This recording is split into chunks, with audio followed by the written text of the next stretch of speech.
Hey guys, welcome back to Blue Oval Tavern. Today is episode 2 of I Saved My Dad's Foxbody Mustang. Stick around, I'm going to show you everything we did to the interior. Check it out.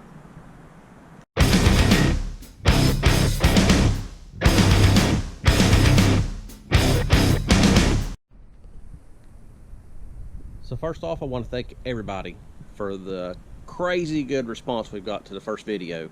I really didn't anticipate that many views and all these subscribes and the shares that the video's got. So I want to thank every one of you guys for tuning in so far. Get that out of the way. So now let's get to the meat and taters of the interior, what we did. First thing I tackled before I did anything was door panels first. I don't know why, but that was the first thing I did. I took both door panels off the car, and I had seen how there was so much, I don't want to say water damage, but just there was a lot of moisture had gotten to the door panels, I guess because of the leaky top. So I took the door panels off, and I ordered a complete kit from Late Model Restoration to redo the backs of the door panels. I did both the driver's side and the passenger side. I put brand new speaker grills that were already red. I took all the plastic off, took all the armrests off. I re-dyed the red plastic with SEM Napa Red, and actually I did a re-dye on all the plastic that you see with the same SEM Napa Red. There's a couple different shades of red that came in these cars, but kind of thanks to Brutal on YouTube, one thing I've seen was these older scarlet red interiors, if it's got a little bit of age on it, Napa Red will match the aged red interior really well. Now if you've got a brand new interior, it may not match just perfect, but if your interior is a little bit worn, Napa Red will match that pretty good and kind of make it look like it's a true survivor, and that's what I used. And you can see here these little I got new arm plugs, and they actually match pretty good compared to what I dyed. I did install new cardboard backing. I don't know the technical term for it, but I installed new cardboard backing and a little foam sound deadener that came from LMR on the backs of the doors. And I gave all the vinyl on here. Obviously I didn't dye it. I don't like trying to dye something that flexes a lot. That's why I don't care a bit to dye plastic, but anything that flexes like this, it's hard to get dye or paint to stick to it. But that is why I like SEM dye, because it kind of soaks in a little better. You're not necessarily painting it, you're actually, you know, changing the color of what you're dealing with. Following up on the doors, I got new door cups from LMR, and on the passenger side I had to install a new door handle. That also comes from LMR. And then while I was working on the doors, I know this is the exterior, but still I did the same thing anyway. I had to get new handles and new locks, because those had disappeared when Dad had the car painted. They pretty much dismantled the car to paint it, so I had to find new ones. They kind of disappeared. So going on in the interior, second thing I did, I took the whole center console and everything out. Got new carpet and new floor mats from LMR. If I'm not mistaken, I may be wrong, I think I've got the Lloyd's mats, but not exactly sure. But I did put the new carpet in. I got the mask back, and while I took the carpet out, I made sure to look and see if there was any rust on the floorboard, because the top had been leaking. Fortunately, there was just one or two little tiny spots of just what was barely even called surface rust. So I put a little rust protectant on it and did away with it best I could. Put the carpet back in, and even the carpet was terribly sun faded, because what had happened was Dad never tinted the windows, and it sat outside for years. So the sun just kind of bleached all the interior. It bleached the carpet, it bleached the center console real bad. It really took its toll. Even, you know, parts of these armrests, it really bleached those too. So that was where I had to re-dye everything, because it turned white, kind of pink. It really changed the colors, and it really made a big difference. On the center console, one thing I had to do, kind of pointing out a flaw with the car, but I believe in full disclosure, Dad had mounted some sort of a I can't remember if it was a cell phone holder or what, but he had drilled 4 holes on here, and I took that little bracket off that he had mounted, and I used some JB weld, the plastic weld, to fill those holes in, and I think it looks real good. You can only really tell it if I point it out, but everybody knows that you can't buy center consoles everywhere. So I did best I could with what I had, and I think it turned out pretty good. Another hole I had to fix on the top, he had a monster tack, and he had a big 1/2-inch hole drilled up here, so I also filled it in while I was doing all that. Turned out pretty good. I had reassembled it with the factory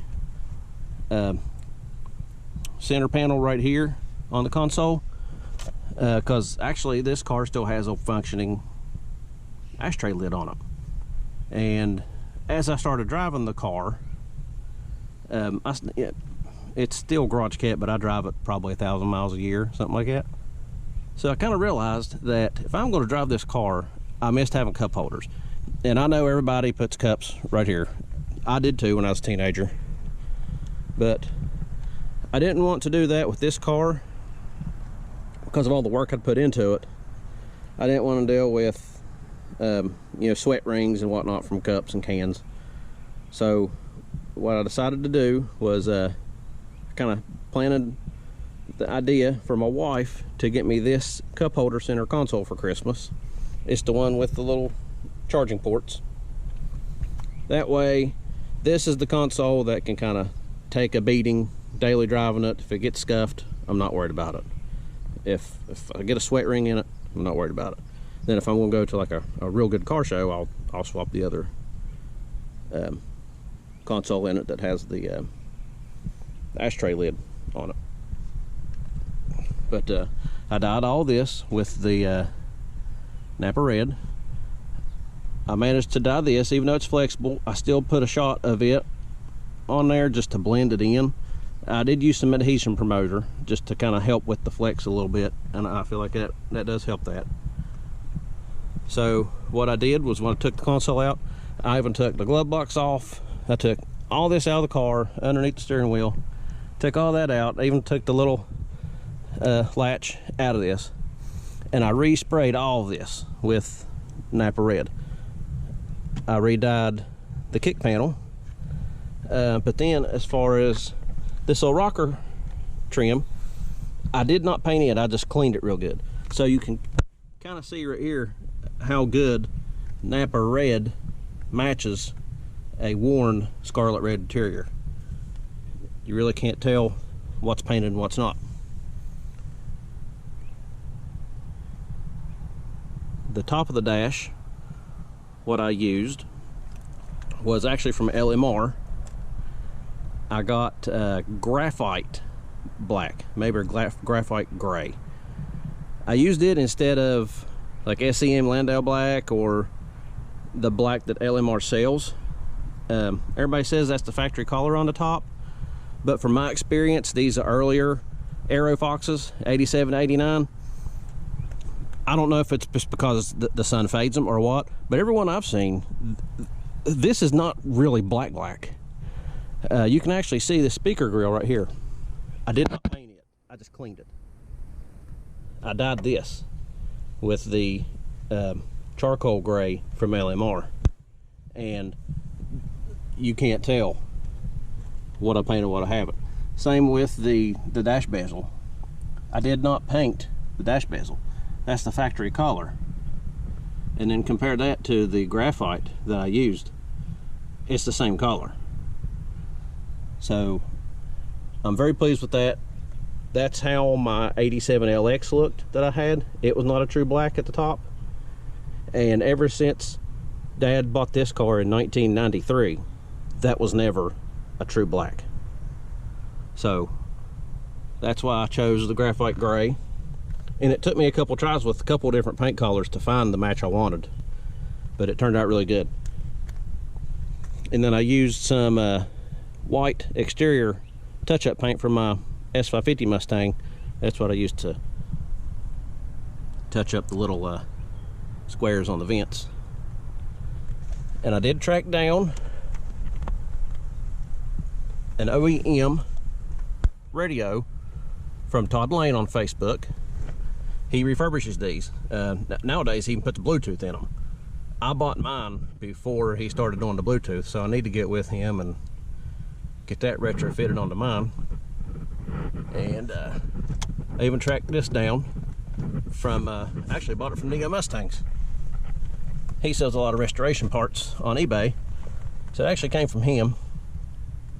And it's kind of hard to track down a clean unit like that, because Dad had, he'd put in an aftermarket radio. So with me, you're trying to put this back to as stock as possible. That's why I tracked down the factory stereo, and I had to fill in the holes, just like I did the 4 holes over here. I filled in a lot of holes in this car. It's not perfect, but as everybody knows, it's hard to find a mint condition center console assembly. Very hard.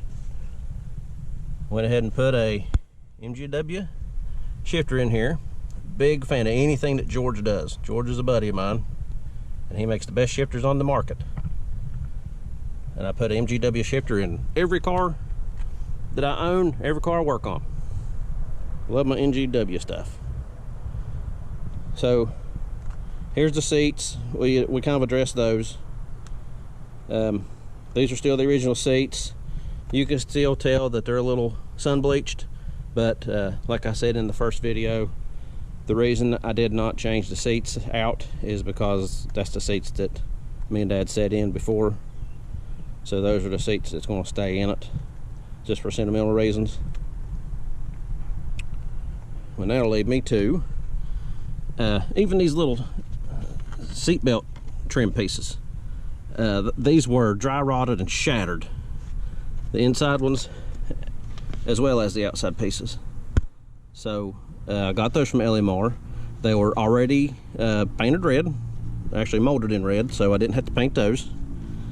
One of these, I can't remember if it was the driver's side or the passenger side, was missing this cover. I think it was the driver's side, so I had to get a new cover, and I think it was gray, so I think I had to paint it.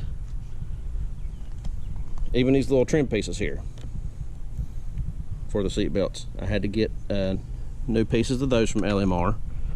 As far as the quarter panels on the interior, all I did was just clean those. You can't get those reproduced at this point anyway, so I just cleaned those best I could.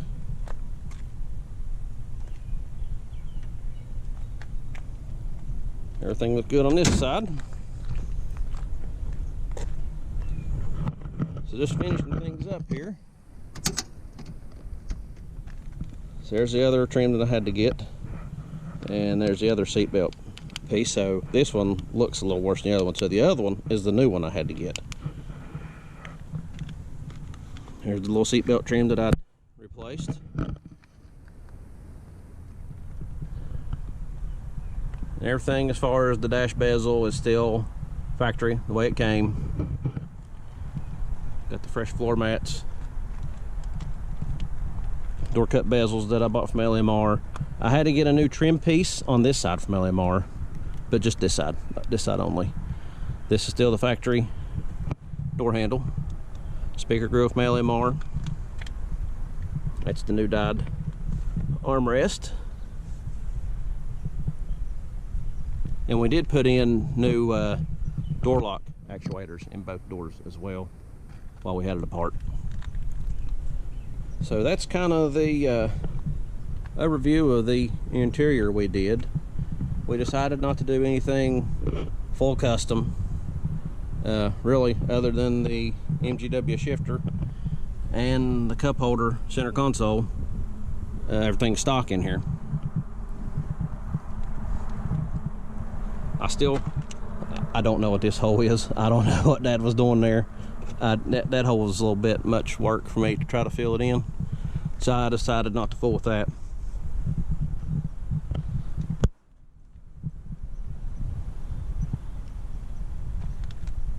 I'm on the lookout for some visors. I don't know if anybody notices or not, but that's always the first thing I see when I get in this car. I'm like, man, I wish I had visors. The ones with the correct mirrors are a little expensive, so I'm just hoping to find some used somewhere. Either that, or I'll probably end up getting the cheaper ones that don't have mirrors in them. Yeah, while we're up here, I also had to replace the glass in this mirror. It had like a little something black on the lens. It's pretty common, so replaced that too. And I gotta say, I do like this this center console, the one with the chargers. I flipped mine around. If you buy this, it comes with the cigarette lighter up front and the USBs in the back, but I took it apart and flipped it just because I'm never going to use the cigarette lighter. I just used the USBs. I like it because it's got the 3 amp charge port on it. Comes in handy. So there you have it. That's pretty much the gist of what we did on the interior. We kind of touched every piece in here, but we didn't go too crazy making it full custom. So here's the dies that we used on the interior, just to show you the actual part numbers and everything. This is the SEM Napa Red 15273 color coat. This stuff is fantastic. I would use SEM brand die over anything, if at all possible. That's good stuff right there. As far as the vinyl parts, like the armrest that has any kind of a flex to it, or even the dash pad, highly recommend to use this SEM vinyl prep 38343. That stuff really helps the vinyl expand so that you really get your die to soak into it really well. That way, whenever the vinyl flexes, you're not going to flake your paint off. It actually kind of impregnates the die into the vinyl. And then this here is the LMR brand die that I used on the top of the dash. That is the FV38 dark charcoal from LMR. And LMR does use SEM pigments, but I can tell you from my personal experience, I like the SEM better than the LMR stuff. Even if it's the same paint, the nozzle on the SEM stuff sprays a way better pattern than the nozzles on these LMR cans. That's just my personal opinion. I had to do an extra couple coats with the LMR because it would come out a little spotty sometimes, and the SEM nozzles really sprayed a good pattern every time. So if at all possible, definitely use SEM brand dye. This stuff's fine, just you get a better nozzle with the SEM, and it's a proven fact that Napa Red is a good match for your old and worn existing scarlet red interior. So that'll do it for this one. Thanks for tuning in to Blue Oval Tavern. Keep your eyes peeled for episode 3, where we'll cover the carburetor to fuel injection install. Keep hitting the like and subscribes. We really appreciate it. Catch you on the flip.